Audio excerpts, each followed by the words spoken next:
Player 1, welcome to the Bipolar Controller. This week we'll be discussing the differences between unipolar or clinical depression and bipolar depression. So without further ado, I present to you the king of rock bottom depression! Don't worry, we've all been there. Everybody will experience at least one point in their life something similar to depression. However, this isn't quite the same as depression in unipolar or bipolar depression because it's not always caused by something external. There are a lot of potential causes for depression. Studies imply that there's a genetic component to it, as depression tends to run in the family, which is the case for most mental illnesses. Brains dealing with depression typically have a lack of the neurotransmitters serotonin and norepinephrine. Other factors that may play a role in depression include diet, health problems, drugs, or stress. Bipolar depression has similar causes such as environmental factors, genetics, and brain chemical imbalances as well. However, bipolar individuals typically lack serotonin, dopamine, and norepinephrine. Bipolar depressive episodes and unipolar depressive episodes share a lot of similarities. This can make it extremely hard to get a diagnosis properly. Here are the symptoms that both bipolar depression and unipolar depression share. Feelings of hopelessness or worthlessness, lethargy or utter exhaustion, anhedonia, which is a loss of interest or pleasure in activities previously found enjoyable, reduced libido or reduced self-confidence and sex appeal, changes in sleep, appetite, and concentration, social withdrawal, feeling weepy, or what I call cry bursts,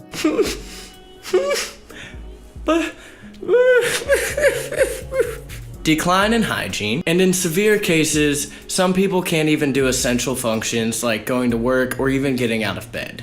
This is not an all-inclusive list, as everybody's depression can manifest a little bit differently.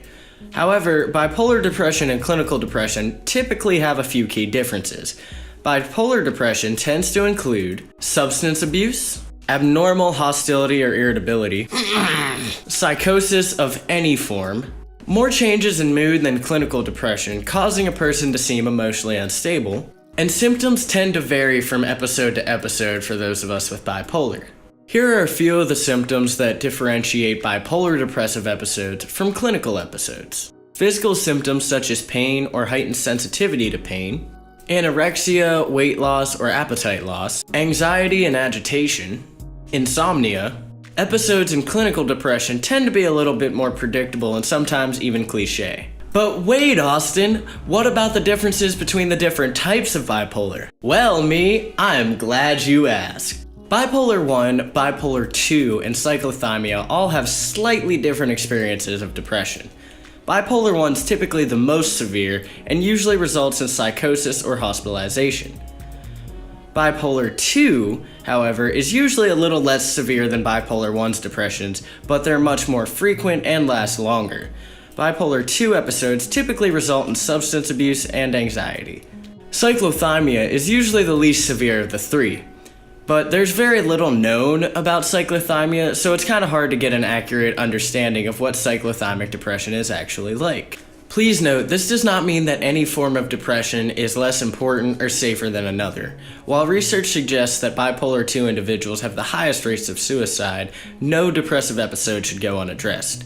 If you're currently experiencing a depressive episode or contemplating taking your own life, please call 1-800-273-8255, text the crisis hotline at 741-741, check out the crisis web chat, or even feel free to send me a message. We're all here for you.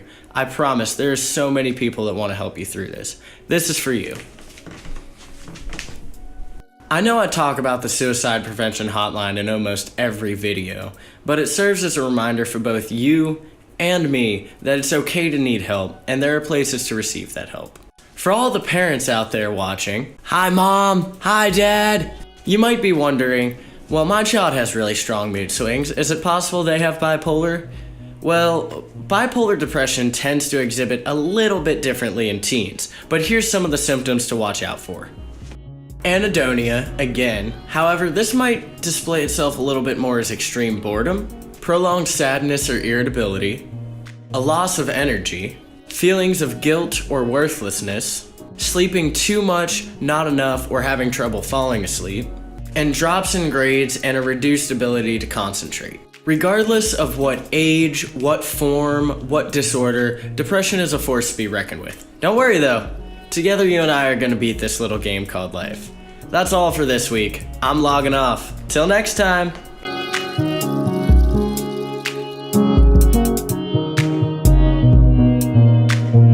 Hey players, I really appreciate you joining us this week on Bipolar Controller. I cannot even begin to explain how much it means to me that y'all check us out.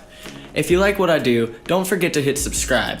If you want in on the game, check out our Patreon page. I have plenty of level ups there for anybody who joins. Play on, players!